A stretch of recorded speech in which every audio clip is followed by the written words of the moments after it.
پہاڑی زبان میں اپڈیٹ سنیے۔ بھارت دے زیر تسلط جموں کشمیر بچ صورتحال تیڑے تھی تیڑے انتہائی کشیدہ ہوندی جا رہی ہے۔ غاصب بھارتی فوج سن کشمیریاں دی آزادی دی آواز کو دمانے واسطے چھاپے، محاصرے، گرفتاریاں، عزتاں دی پامالی اور مکانہ دی مسماری دا ایک نہ ختم ہونے والا سلسلہ شروع کر رکھا ہے۔ پہلگام فالس فلیگ آپریشن تھی بعد چھاپیاں دے دوران کشمیر دے شرق و غرب بچ کاٹ تھی کاٹ 3000 بے گناہ کشمیریوں کو گرفتار کر کے دایا۔ ایک تازہ کاروائی بچ مزید 23 بے گناہ کشمیریوں ہوتے PSA لاگو کر دیتا گیا ہے۔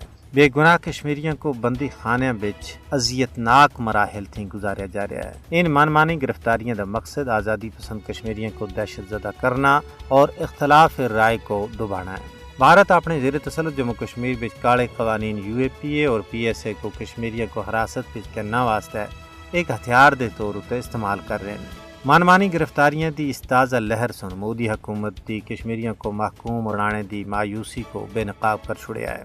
کشمیر بچ بڑے پیمانے اتے بے گناہاں دی گرفتاری بھارتی ریاستی دہشت گردی دا عملی ثبوت ہے۔ کشمیر دی سیاسی صورتحال اتے ڈونگی نظر رکھنے والے ماہرین اور تجزیہ نگاراں دا آخنا ہے کہ کشمیر بچ بھارت دے ظلم و جبر اور غیر سامانی نال تحریک کسے بھی صورت بچ نہیں دبکتی، بلکہ اس بچ ایک نواں جوش اور جذبہ پیدا ہو گیا ہے، کیونکہ تاریخ گواہ ہے کہ جدوں اور جتھے بھی ظالماں اور غاصباں سن بزور بندوق محکوماں دی حق دی آواز کو دبانے دی کوشش کی تھی، وہ نہیں دبا کے، بلکہ اس نال محکوماں بچ ایک انتقامی جذبہ بدیا جس سن قلیل عرصے بچ بڑے بڑے فرعوناں کو اپنے ایمان و یقین دے جذبے دے نال غرقیاب کر چھڑیا۔ یہی وجہ ہے کہ کشمیر بچ بھی تحریک آزادی کو دبانا بھارت دے بس دا روگ نہیں ہے۔